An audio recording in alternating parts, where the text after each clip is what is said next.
The late summer breeze carried the scent of roses through the grounds of the Oakwood Estate, Dallas's premier wedding venue. White chairs lined the perfectly manicured lawn, their pristine surfaces gleaming under the Texas sun. Inside the main building, Emily Martinez stood before a full-length mirror, running her hands over the delicate lace of her wedding dress. Her fingers trembled slightly as she adjusted the veil, not from nerves about marrying Josh, never that, but from the weight of knowing his mother would be arriving any minute. "You look perfect," her sister Sarah whispered, smoothing out a non-existent wrinkle in the train. "Josh is going to lose it when he sees you." Emily managed a small smile, but her thoughts drifted to the months of tension leading up to this moment. Margaret Winchester, her soon-to-be mother-in-law, had made her feelings crystal clear from the day Josh had introduced them. The slight curl of her lip when she learned Emily worked as a public defender, the pointed comments about other suitable young women from their country club, the constant reminders of Josh's potential, as if marrying Emily would somehow diminish it. "I just wish she'd give me a chance," Emily said softly, more to herself than to Sarah. "I love him so much, and she acts like I'm trying to ruin his life." Sarah squeezed her shoulder. "Margaret Winchester's approval isn't worth a damn thing. Josh chose you, and that's what matters." But even as Emily nodded, she couldn't shake the unease that had been building over the past few weeks. Margaret's behavior had shifted from merely cold to something darker. The way she'd cornered Emily at the engagement party, wine glass clutched too tight in her manicured fingers, voice low and threatening. "My son deserves better than some bleeding heart public defender. This wedding is a mistake, and mistakes can be corrected." At the time, Emily had written it off as the bitter ramblings of a woman losing control over her son. Now, standing in her wedding dress with the ceremony just days away, those words echoed with a more sinister tone. Outside the bridal suite, the wedding planner was directing staff, her voice carrying through the thick wooden door. "Those centerpieces need to be perfect. Mrs. Winchester specifically requested royal blue hydrangeas, not these navy ones." "Yes. All of them need to be replaced." "No, I don't care what it costs." Emily caught Sarah's eye in the mirror, and they both suppressed a laugh. The wedding had become a power struggle between Margaret's vision of Dallas high society perfection and Emily's simpler tastes. Every detail had been a battlefield, from the choice of venue to the color of the napkins. "Remember when I wanted a backyard wedding?" Emily asked, allowing herself to reminisce. "Just close family, fairy lights, and Dad's famous barbecue?" Margaret nearly had an aneurysm, Sarah chuckled. "I thought her head would explode when you suggested paper plates." The laughter felt good, a brief respite from the tension.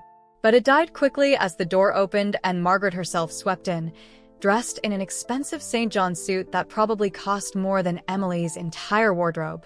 Her eyes raked over Emily's dress, looking for flaws. Finding none, her mouth tightened into a thin line.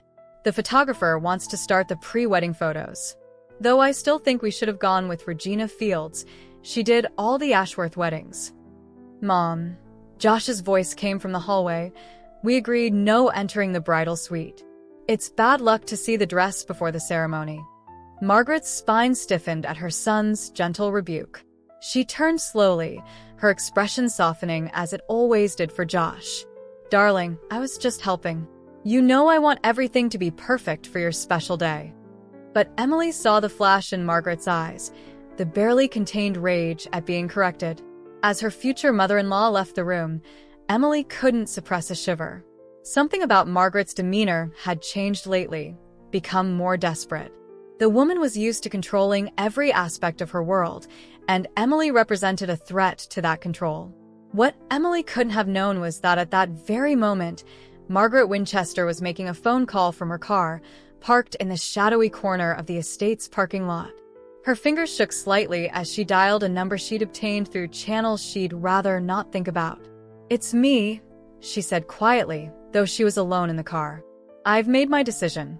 The price you quoted, I'll pay double if you can ensure it's handled before the wedding." The voice on the other end was gruff, businesslike. "You understand there's no turning back after this?" Margaret watched as Josh walked past her car, heading toward the photography session. Her son was smiling, happy in a way she hadn't seen before Emily came into his life. But it was the wrong kind of happiness, built on the wrong foundation. Emily would ruin him, drag him down from the life he deserved. As Josh's mother, it was her duty to prevent that. "I understand completely," she replied, her voice steady despite the gravity of what she was setting in motion. "Just make sure it looks like an accident. I don't want anything leading back to, well, you know." She ended the call and sat for a moment, her hands gripping the steering wheel. The weight of what she'd just done settled over her like a heavy cloak.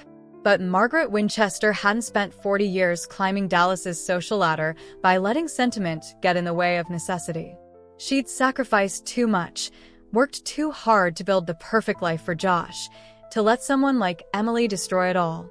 The wedding preparations continued, oblivious to the dark undercurrent now flowing beneath them. Staff bustled about with flowers and placed cards.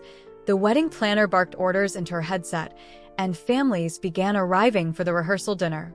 Everything seemed perfect on the surface, the kind of wedding that would be talked about in Dallas society for years to come.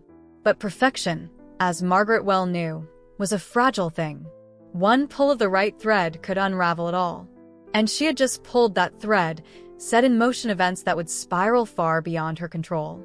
As the sun began to set over the Oakwood estate, casting long shadows across the immaculate grounds, no one could have predicted how this wedding would be remembered, not for its elegance or expense, but for the shocking tragedy that would unfold. The hired killer was already in motion, making his plans, studying photographs, but his fatal mistake would turn one family's private drama into a public scandal that would rock Dallas society to its core. The stage was set, the players in position, and the first act of a tragedy was about to begin. Margaret Winchester, watching her son laugh with his groomsmen across the parking lot, told herself she was doing the right thing. She was protecting him, saving him from himself.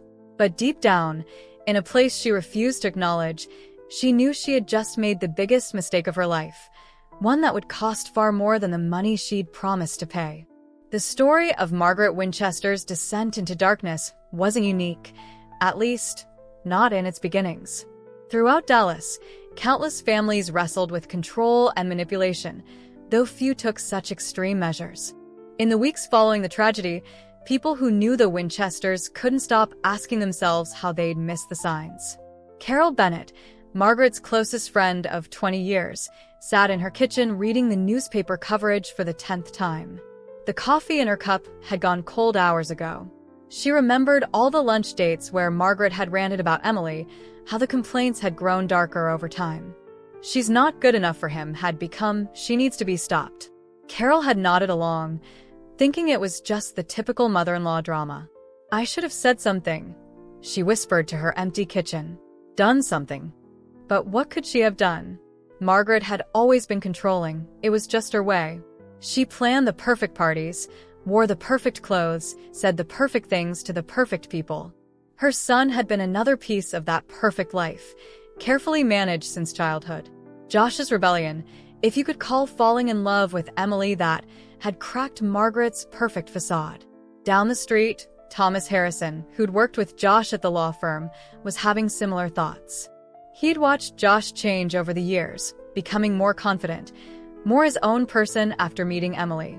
But he'd also seen Margaret's increasing attempts to interfere. "She used to show up at the office," he told his wife over dinner.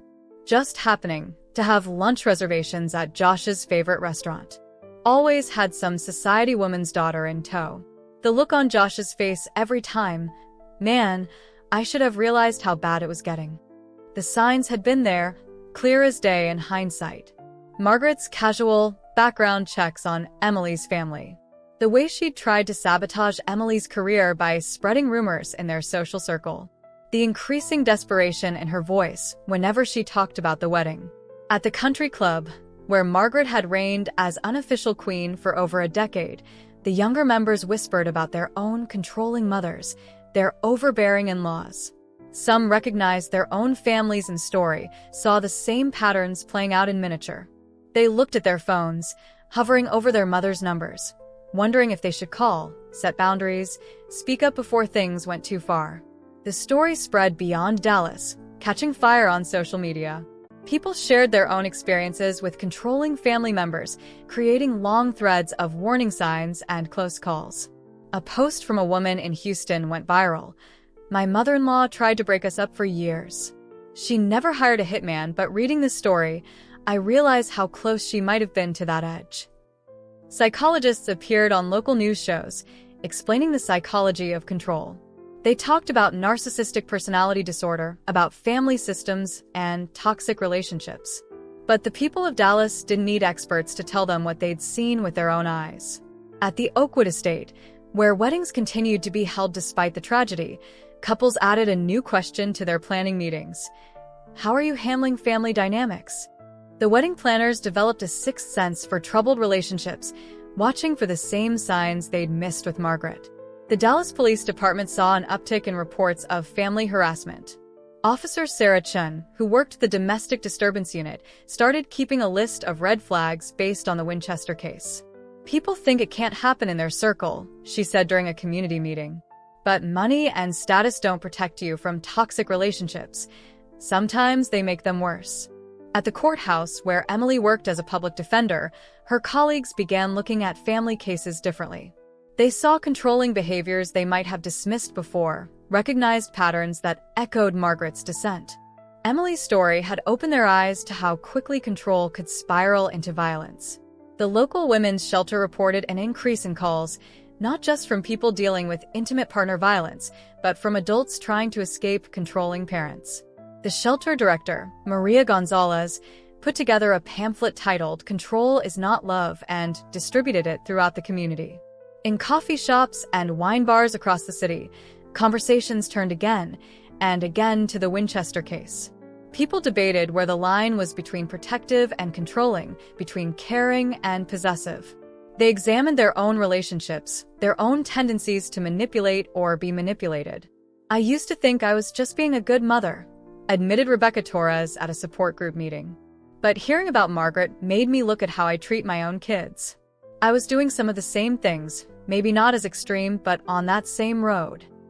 The story became a mirror for the community, reflecting back uncomfortable truths about power, control, and the sometimes razor-thin line between love and obsession. It forced people to ask themselves difficult questions. How well did they really know their family members? What were they willing to do in the name of love? Where did protection end and control begin? In the end, the Winchester tragedy sparked a larger conversation about family dynamics and the hidden dangers of unchecked control. It became a cautionary tale, not just about murder for hire, but about the smaller, daily acts of manipulation that could pave the way for larger crimes. The story reminded everyone that the most dangerous predators don't always look like monsters. Sometimes they look like perfectly proper society matrons who just want what's best for their children. Emily spent the morning of the rehearsal dinner trying to calm her nerves with yoga, but her usual routine brought no peace. The wedding was 2 days away, and everything should have been falling into place. Instead, she felt a growing sense of dread she couldn't shake. She rolled up her mat, checked her phone, 3 missed calls from Margaret, and tried to focus on the happiness ahead. Across town, in a coffee shop far from her usual haunts, Margaret Winchester sat across from a man who looked nothing like a killer. Mike Davis could have been anyone, an accountant, maybe, or a high school teacher. He wore khakis and a polo shirt, and his laptop could have held spreadsheets instead of surveillance photos. "The girl's schedule is pretty regular," he said, sliding a paper coffee cup between his hands. "Leaves for work at 7:30, usually stops at that juice place on McKinney Avenue. Goes to the gym after work 3 times a week. Plenty of opportunities." Margaret's hands shook as she lifted her own cup. The coffee tasted bitter, nothing like the artisanal blend she served at home. "I don't want details," she said. "Just make sure it's clean. Make sure it can't be traced. Lady, I've been doing this a long time. Though usually it's cheating husbands, embezzlers, people who've actually done something wrong." He studied her face. "What did this girl do to you anyway?" Margaret's jaw tightened. "She's destroying my son's future." He could have married Caroline Ashworth. Her father's on the board of 3 Fortune 500 companies. Or Rebecca Chen. Her family practically owns half of downtown. Instead, he's throwing it all away on some bleeding heart public defender who thinks she can change the world. Mike Davis shrugged. Money was money, and rich people's problems paid well. Whatever helps you sleep at night. Half now, half when it's done. No phones, no emails. If you need to contact me, come here between 2 and 4, order a large coffee with extra cream. I'll find you. Margaret pulled an envelope from her designer handbag and slid it across the table. She'd taken the cash out slowly over several weeks from different branches of her bank. The tellers knew her, knew she was planning her only son's wedding. They'd smiled, probably assuming the money was for vendors who preferred cash. One more thing, Davis said, pocketing the envelope without counting it. Once this starts, there's no backing out. No second thoughts. No guilt. You sure you can handle that? Margaret thought of Josh as a child, how he'd always looked to her for guidance, for approval. She was his mother. It was her job to protect him, even from himself. I'm sure, she said, standing up. Just make it quick. Make it look like an accident. She left the coffee shop, climbed into her Mercedes, and drove straight to her salon. She had a full day of wedding preparations ahead, flower arrangements to check, place cards to review, a mother of the groom dress fitting. Normal things. Perfect things. She refused to let her hands shake as she applied her lipstick at a red light. Meanwhile, Emily was meeting Sarah for lunch, still trying to shake off her sense of unease. They sat at their favorite taco place, the kind of casual spot Margaret would never set foot in. You're being paranoid, Sarah said, drizzling more hot sauce on her fish taco. Margaret's a nightmare, sure, but she's not actually dangerous. She's just a control freak who's losing control. Emily wished she could believe that. You didn't see her at the cake tasting. When I insisted on the lemon cake instead of her precious triple chocolate, I swear she looked like she wanted to stab me with a tasting fork. Rich people are weird about cake, Sarah laughed. Remember that show about those crazy expensive weddings? Some mom had a meltdown over fondant. But Emily couldn't laugh it off. It's more than that. Last week, I caught her going through my desk at work. She said she was dropping off an invitation for my boss, but she was reading my case files. Who does that? The rehearsal dinner should have been a joyous occasion. The private room at La Maison d'Or glowed with candlelight, and the buzz of conversation mixed with the soft clink of expensive crystal. Emily wore a cream-colored cocktail dress that had used up most of her month's savings, determined to show she could fit into Margaret's world. Josh's cousin Rachel arrived late, apologizing as she slipped into her seat. She was a teacher who lived in Austin, somehow managing to be part of the Winchester family, while staying out of their drama. Emily had always liked her. She seemed normal, down to earth. Traffic was awful, Rachel explained, accepting a glass of wine from a hovering waiter. I had to park way out in the far lot. This place is packed tonight. At the head of the table, Margaret was holding court, telling the story of Josh's first law school acceptance letter. Emily noticed her future mother-in-law hadn't touched her food, just sipped steadily at her martini. Her jokes seemed forced, her laugh a little too loud. Outside in the parking lot, Mike Davis sat in a nondescript sedan, watching the restaurant's entrance through a zoom lens. He had photos of Emily on his phone, but in the growing darkness, all the women in cocktail dresses started to look the same. He'd been doing this work for 15 years, but something about this job felt off. The girl seemed normal enough. He tailed her for a few days, watched her buy coffee, help homeless guys outside the courthouse, laugh with her coworkers. Usually his targets were criminals, guys who'd crossed the wrong people. This felt different. Wrong. But money was money, and he had a reputation to maintain. A woman emerged from the restaurant, heading for the far parking lot. She matched the general description. Young, dark hair, about the right height. In the dim light, through the lens, she looked enough like the photo. Davis made his decision. The shot was quiet, suppressed, but the impact echoed through the night. Rachel Winchester crumpled beside her sensible Honda Civic, her teacher's planning notebook spilling from her bag. Inside, the first scream cut through the gentle dinner conversation. Josh was halfway through a toast, thanking everyone for coming, when someone burst in shouting about a shooting.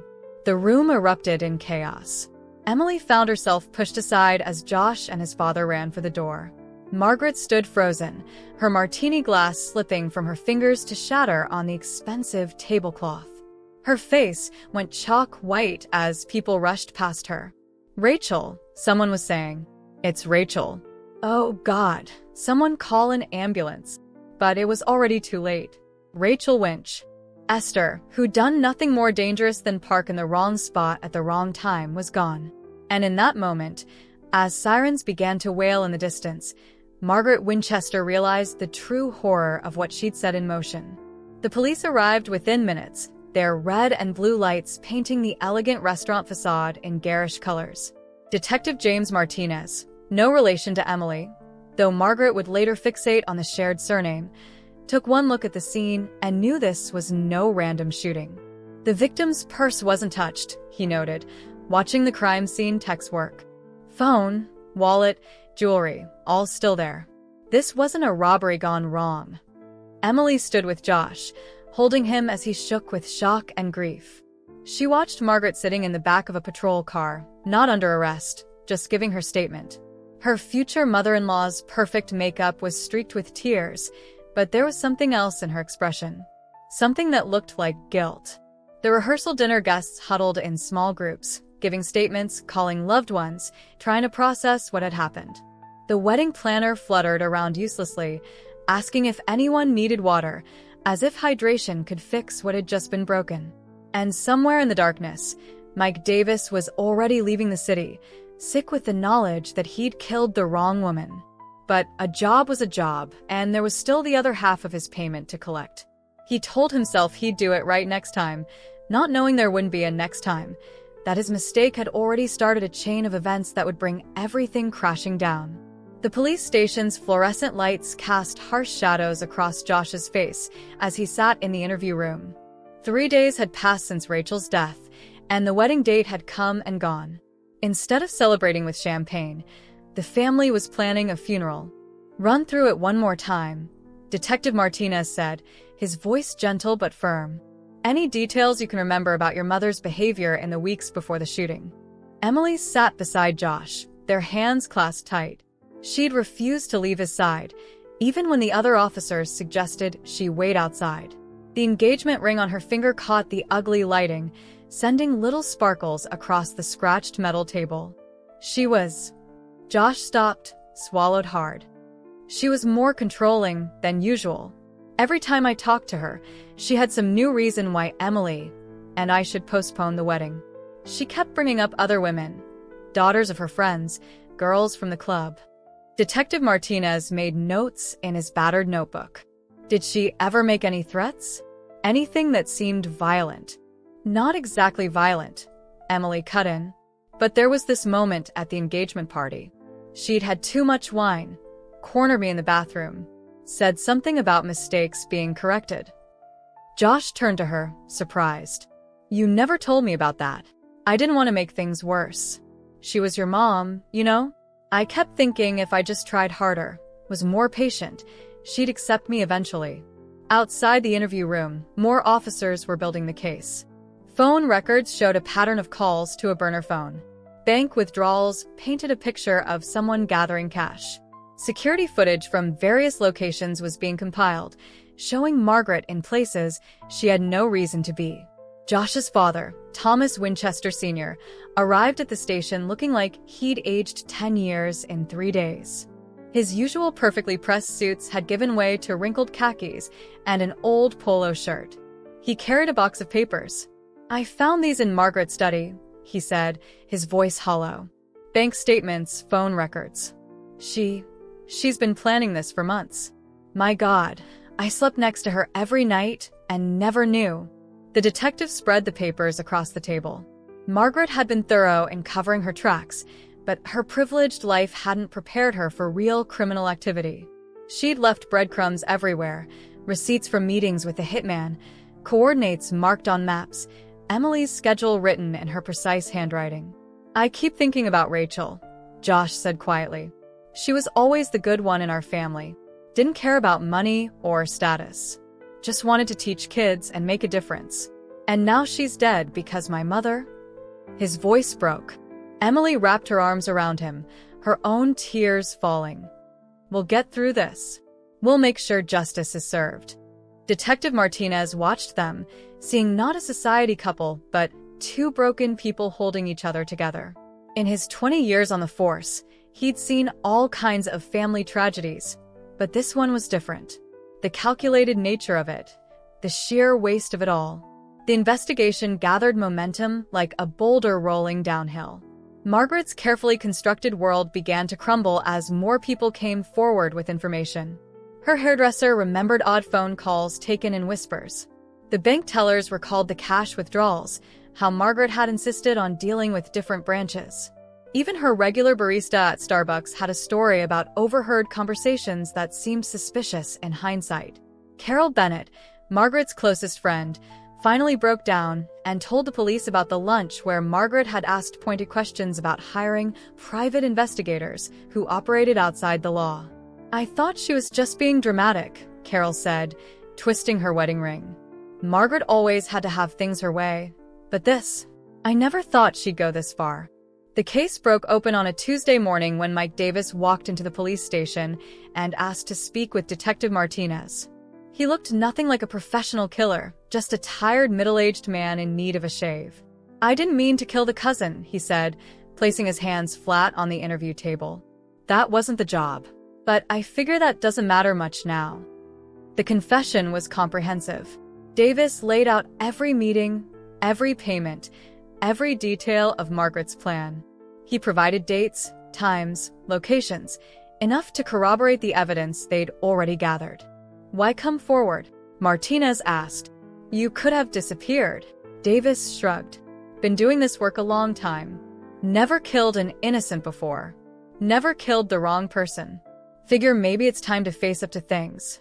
The district attorney's office moved quickly, building a case against both Davis and Margaret. The evidence was overwhelming: text messages, bank records, surveillance footage, witness statements. Margaret's perfect life had left a perfect paper trail. Josh and Emily found unexpected allies in the process. Rachel's fellow teachers started a memorial fund in her name. The law firm where Josh worked gave him unlimited paid leave. Even some of Margaret's society friends, long cowed by her influence, began reaching out with support. Emily's colleagues at the public defender's office rallied around them. They handled her cases, brought meals, offered legal advice. Her boss, a tough woman who rarely showed emotion, hugged her tight and said, "Take all the time you need. We've got your back." The media circus grew, with reporters camping outside both the Winchester estate and the police station. But the community formed a protective barrier around Josh and Emily. Restaurant owners slipped them out back doors. Security guards misdirected photographers. Neighbors formed human chains to let them reach their cars in peace. Detective Martinez worked tirelessly, making sure every detail was perfect, every witness statement recorded, every piece of evidence properly logged. He knew cases like this could fall apart on technicalities, and he wasn't about to let that happen. "My daughter's getting married next month," he told his partner late one night as they reviewed the case files. "Keep thinking about how I'd feel if someone tried to stop that. Can't imagine putting a hit out on her fiancé, no matter how much I didn't like him." The case was solid, but the human cost was staggering. Rachel's students made cards for her family, their childish handwriting asking why their favorite teacher had to die. Josh's father filed for divorce and moved in with his sister, unable to stay in the house he'd shared with Margaret. And somewhere in a jail cell, Margaret Winchester waited for justice, still believing she'd done it all for love. The Dallas County Courthouse loomed against the morning sky, its limestone facade weathered by decades of Texas sun. Emily stood at the bottom of the steps, gripping Josh's hand as reporters shouted questions from behind the police barrier. The trial was about to begin, and the media frenzy had reached fever pitch. "Mrs. Winchester, did you know your mother-in-law wanted you dead?" "Josh, how does it feel knowing your mother killed your cousin?" "Emily, will you still marry into the family?" They pushed through the chaos, flanked by their lawyers and Detective Martinez. Inside, the courthouse's air conditioning hit them like a wall, a sharp contrast to the humid morning air. The marble floors echoed with their footsteps as they made their way to courtroom 3B. Margaret Winchester arrived separately, wearing a navy St. John suit that probably cost more than Emily's monthly salary. Even in handcuffs, she managed to look elegant. Her hair was perfectly styled, her makeup flawless. But her eyes were different now, hollow, like someone had switched off the lights behind them. District Attorney Sarah Chin stood at the prosecution table, arranging papers with precise movements. She'd been handling high-profile cases for 15 years, but this one felt personal. Maybe because she had a controlling mother of her own, or maybe because the senselessness of it all got under her skin. "All rise," the bailiff called, and Judge Robert Thompson entered the courtroom. He was known for running a tight ship, and his reputation for fairness had survived 20 years on the bench. Margaret's defense team was led by Howard Pierce, a man who charged more per hour than most people made in a week. He'd built his career defending Dallas's elite, turning corporate crimes into misunderstandings and felonies into fines. "Your Honor," Pierce began during opening statements, his voice smooth as aged whiskey, "this case is about a mother's love, misguided perhaps, but love nonetheless." Mrs. Winchester's actions, while regrettable, stem from a deep concern for her son's well-being. Sarah Chen's opening was less polished, but more powerful. "This case isn't about love," she told the jury. "It's about control." Margaret Winchester couldn't control her son's choices, so she tried to eliminate them. Instead, she killed an innocent woman, a teacher, a cousin, a person who'd done nothing wrong except park in the wrong spot at the wrong time. The jury, 8 women for men, watched it all with careful attention. They were a mix of Dallas life. A nurse, a mechanic, a retired teacher, a software developer. People who understood family drama but had never seen it turn this deadly. As the prosecution began presenting evidence, Margaret sat perfectly still, her spine straight, her face a mask. But when they played the coffee shop surveillance video showing her meeting with Mike Davis, something cracked. Her hand trembled as she reached for her water glass, spilling a few drops on her expensive suit. The most devastating testimony came from Mike Davis himself. He'd taken a plea deal in exchange for his cooperation, trading a possible death sentence for life without parole. On the stand, he looked smaller than Emily remembered, more like an accountant than a killer. "Mrs. Winchester was very specific," he testified, his voice flat. "She wanted it to look like an accident, but she wanted it done before the wedding. Said she'd pay extra to make sure of that." "Did she ever express any doubts?" Sarah Chin asked. "No, ma'am. She was real clear about what she wanted. Said her son was throwing his life away on, excuse my language, a nobody. Said sometimes a mother has to make hard choices." When Josh took the stand, Margaret finally showed emotion. She reached out as he passed the defense table, but he walked past without looking at her. Emily felt her heart break all over again, watching the man she loved prepare to testify against his own mother. "Josh," Sarah Chin said gently, "can you tell us about your relationship with your cousin Rachel?" Josh's voice cracked as he spoke. "She was the normal one in our family. Didn't care about society parties or country club memberships. She taught 3rd grade, loved her students. She'd just gotten engaged herself. Her fiancé was going to propose at our wedding reception." In the gallery, Rachel's fiancé David sat with her parents, his engagement ring still in his pocket, never given the chance to be offered. "And your mother's relationship with Emily?" "She hated her from day one," Josh said, his tone hardening. "Not because Emily had done anything wrong, just because she couldn't control her. Emily had her own career, her own mind. Mom couldn't stand that." When Margaret's lawyers cross-examined him, they tried to paint a picture of a loving mother who'd lost her way. But Josh wasn't having it. "Loving mothers don't put hits out on their children's fiancés," he said, looking directly at Margaret for the first time.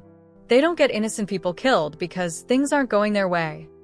The prosecution's evidence was overwhelming. Bank records showed the withdrawals. Security cameras had caught Margaret's meetings with Davis. Her own internet history revealed searches about untraceable payments and accidents that looked natural. But it was the recordings that sealed it. Davis had recorded their conversations, standard practice in his line of work, insurance against clients who might try to deny the arrangement. Margaret's voice, cool and collected, discussing Emily's murder like she was planning a dinner party. "Just make sure it happens before the wedding." Her voice echoed through the courtroom. "I won't have her ruin my son's life." In the gallery, Emily felt Josh's hand tighten around hers. On the stand, Margaret's mask finally cracked completely. She began to cry, but her tears weren't for Rachel, or Josh, or even herself. They were for her ruined plans, her lost control, her perfect world that had slipped away. The jury wouldn't need long to reach their verdict. The evidence was too strong, the story too clear. Margaret Winchester, socialite and mother, had tried to have her future daughter-in-law killed. Instead, she'd killed her niece and destroyed her family. All because she couldn't bear to let her son make his own choices. Josh stood in the empty house he'd grown up in, surrounded by the trappings of his mother's perfect life. Crystal vases caught the afternoon light, throwing rainbows on the walls. Family photos lined the shelves, carefully staged moments that now felt like lies. His father had asked him to pack up his childhood things, saying he couldn't bear to do it himself. Emily watched from the doorway as Josh picked up a Little League trophy. "We don't have to do this today," she said softly. "It can wait." "No, it can't." Josh set the trophy in a box. "Dad's selling the house. Says he can't sleep here anymore," knowing what she planned at that dining room table. Knowing she sat in that kitchen and hired someone to kill you. They worked in silence for a while, sorting through years of memories. Josh paused over a photo album, his hands shaking slightly as he opened it. Inside were pictures from his law school graduation. Margaret stood beside him, beaming with pride, one hand possessively gripping his arm. "I keep trying to figure out when it happened," he said, staring at the photo. "When did she go from being overprotective to this? Was she always capable of it? Were there signs I missed?" Emily sat beside him on the plush carpet that Margaret had imported from somewhere expensive. "Your therapist says we can't torture ourselves with what-ifs. What matters is how we move forward." The therapy had been Emily's idea. After the verdict, after Margaret was led away in handcuffs, still protesting that she'd done it all for love, Josh had fallen apart. He'd stopped sleeping, stopped eating, lost himself in work until his boss forced him to take leave. Dr. Santos, their therapist, had helped them understand that they were both experiencing trauma, not just from Rachel's death, but from the betrayal, the loss of family, the destruction of everything they thought they knew about love and trust. "I got a letter from her today," Josh said quietly. "Haven't opened it. Not sure I want to." The letter had arrived at his office, passed through the prison censors. Margaret's perfect handwriting on the envelope, somehow maintaining its elegance despite jail-issued pens and paper. Emily took his hand. "Whatever you decide, I'm here. We can open it together, or we can burn it, or we can let it sit until you're ready." Josh squeezed her hand, grateful for her steady presence. While he'd been falling apart, Emily had been his anchor. She'd handled the press, dealt with the lawyers, managed the endless details of dismantling a life built on lies. And somehow, through it all, she'd kept loving him. Their new apartment was nothing like the Winchester mansion. It was small, with creaky floors and a temperamental air conditioner, but it was theirs. They'd chosen it together, furnished it with a mix of bargain finds and wedding gifts they'd decided to keep. Rachel would have loved this place, Josh said one evening as they sat on their secondhand couch, takeout containers spread across their yard sale coffee table. She always said Mom's house felt like a museum. It was the first time he'd mentioned Rachel without his voice breaking. Emily noticed the change, drew closer to him. "Tell me more about her?" "She used to sneak me candy during fancy dinner parties. Said everybody needed a little sweetness to survive Winchester family gatherings." He smiled at the memory. "When I told her I was going to propose to you, she was so excited. Said you were exactly what our family needed, someone real." They decided to honor Rachel in their own way. The memorial fund her fellow teachers had started had grown beyond anyone's expectations. Josh and Emily worked with the school district to establish a permanent scholarship in her name, helping underprivileged kids attend college. The trial had changed them both. Emily, who'd always seen the best in people, had learned to trust her instincts about danger. Josh had learned that love didn't mean control, that family wasn't about perfection. One morning, Josh finally opened Margaret's letter. Emily sat with him at their small kitchen table, ready to support whatever reaction came. "Dear Josh," he read aloud, his voice steady. "I know you probably hate me. I understand that. But everything I did was because I love you. Someday you'll see that I was right about her, about the life you deserve." He stopped reading, folded the letter carefully, and dropped it in the trash. She still doesn't get it. Still thinks she was right. Emily watched him, seeing not defeat but determination in his face. "You okay?" "Yeah," he said, and for the first time in months, he meant it. "I'm done letting her control my life, even from prison. We're going to build our own family, our own traditions. No perfect photos, no society rules, just real love." They talked about having a small wedding ceremony, something intimate with just close friends. No designer dress, no $1,000 centerpieces, no society photographers. Just love, pure and simple. The healing wasn't complete. Maybe it never would be. Rachel's absence would always be felt. The scars of betrayal would always be there. But they were moving forward, step by step, building something true from the ashes of Margaret's perfect lies. The jury took only 4 hours to reach their verdict. For a case this complex, it was remarkably fast. The courtroom was packed as everyone filed back in, the tension thick enough to cut with a knife. Margaret sat at the defense table, still wearing her expensive suits, still trying to maintain the appearance of control. But her hands trembled as she smoothed her skirt, and the roots of her perfectly dyed hair were showing gray. 6 weeks of trial had taken their toll, even on someone as polished as Margaret Winchester. "Has the jury reached a verdict?" Judge Thompson asked, his voice echoing in the silent courtroom. The jury forewoman stood, a middle-aged kindergarten teacher who'd cried during Rachel's fiancé's testimony. "We have, Your Honor." Josh gripped Emily's hand as the charges were read. Conspiracy to commit murder. Solicitation of a violent crime. The death of Rachel Winchester. Not murder one, but still carrying decades of prison time. On the count of conspiracy to commit murder, we find the defendant guilty. Margaret's shoulders stiffened. On the count of solicitation of a violent crime, we find the defendant guilty. A soft sob from Rachel's mother. On the count of manslaughter in the death of Rachel Winchester, we find the defendant guilty. The courtroom erupted in whispers. Margaret didn't move, didn't blink, just stared straight ahead as if she could wish away the reality crashing down around her. Judge Thompson called for order, his gavel cracking against the wooden block.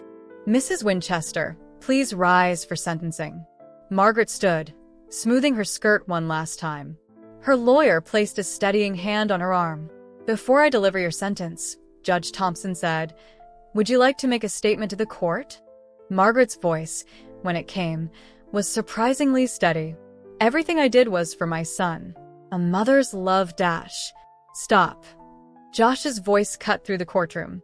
He'd stood up, ignoring his lawyer's attempt to pull him back down. "Just stop. This wasn't love, Mom. This was control. This was you deciding that your vision of my life was more important than my happiness, than Emily's life, than Rachel's life." Margaret turned to face him, her mask finally cracking. "Joshua, darling, you don't understand, Dash. I understand perfectly. You couldn't stand losing control of me. You couldn't stand that I chose Emily, that I wanted a life different from what you planned. So you tried to kill her. Instead, you killed Rachel.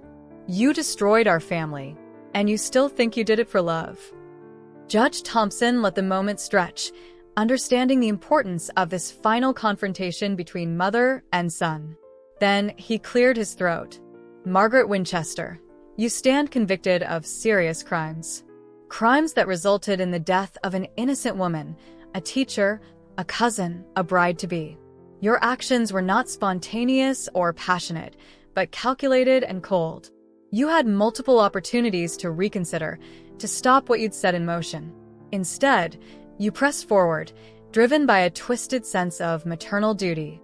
He paused, looking down at his notes. "The pre-sentencing report details your life of privilege, your standing in the community, your history of charitable works. Your lawyers have argued that these factors should mitigate your sentence. I disagree. Your position in society gave you advantages many defendants never have. You had every opportunity to be better, to do better.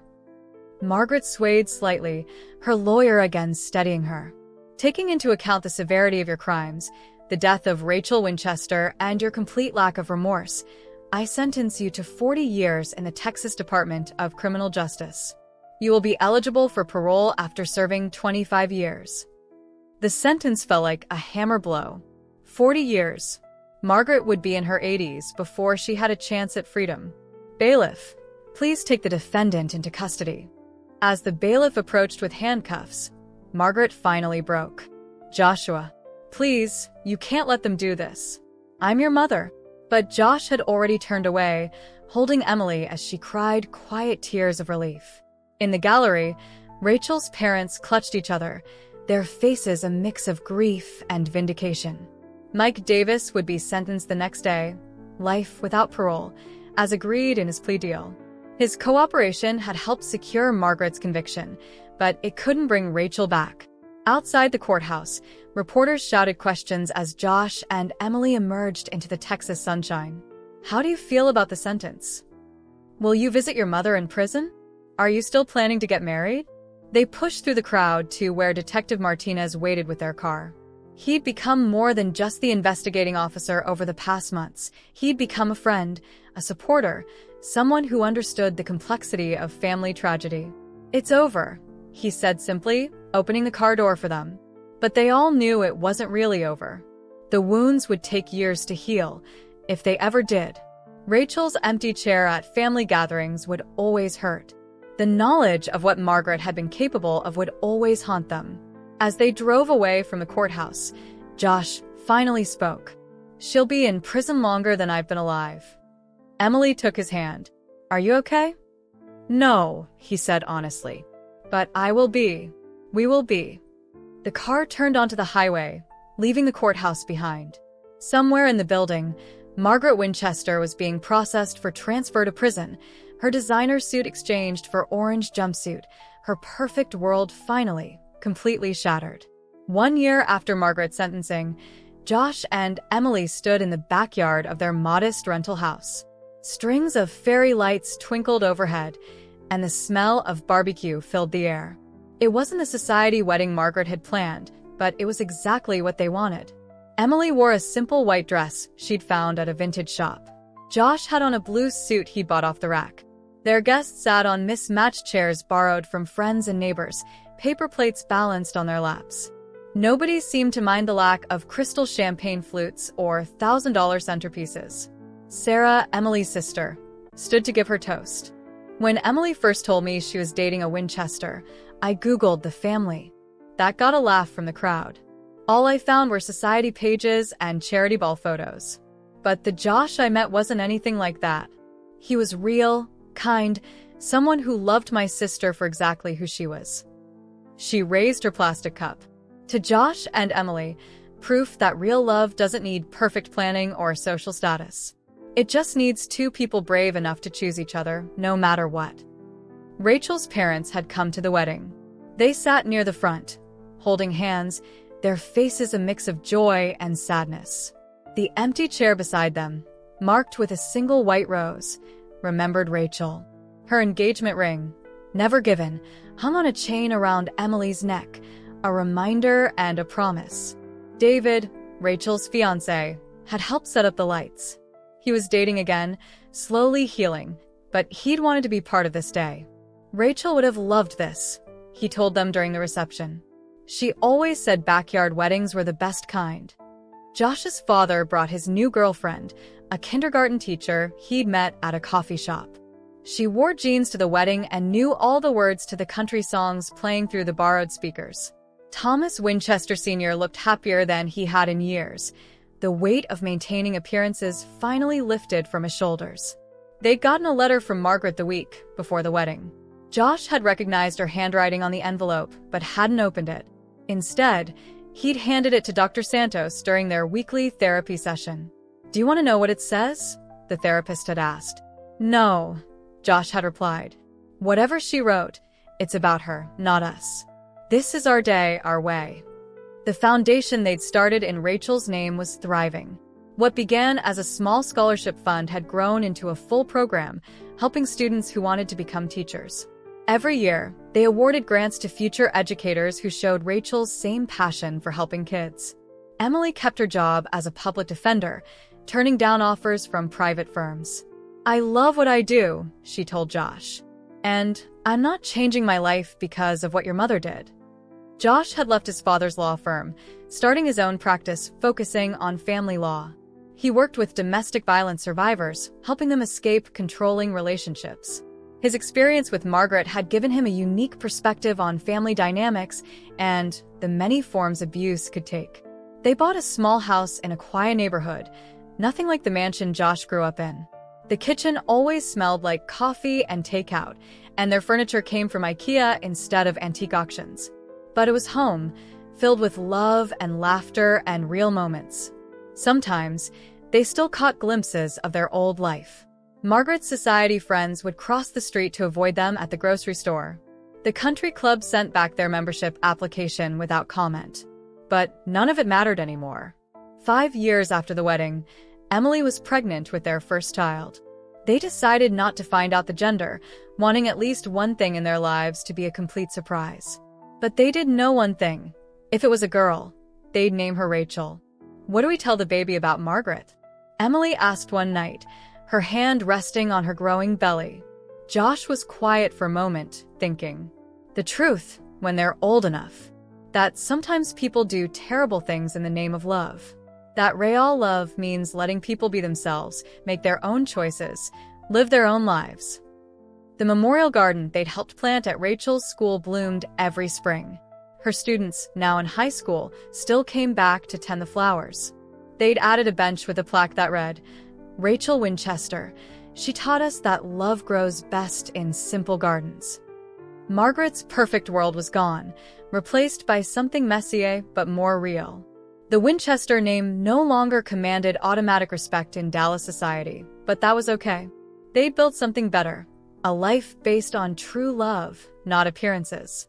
Every year on Rachel's birthday, they had a barbecue in their backyard.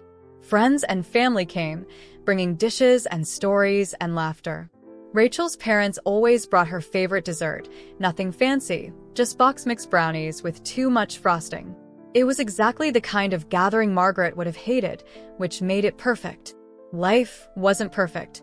They still had hard days, still dealt with the aftermath of trauma. But they were healing, growing, building something true from the ashes of Margaret's false perfection. And in the end, that was worth more than all the society weddings in Texas. Disclaimer: this channel does not support or tolerate any form of discrimination, racism, prejudice, or violation of human rights. The stories presented here are original and created by the author with the aim of promoting reflection, awareness, and dialogue. All content is developed with respect for diversity and the dignity of all people.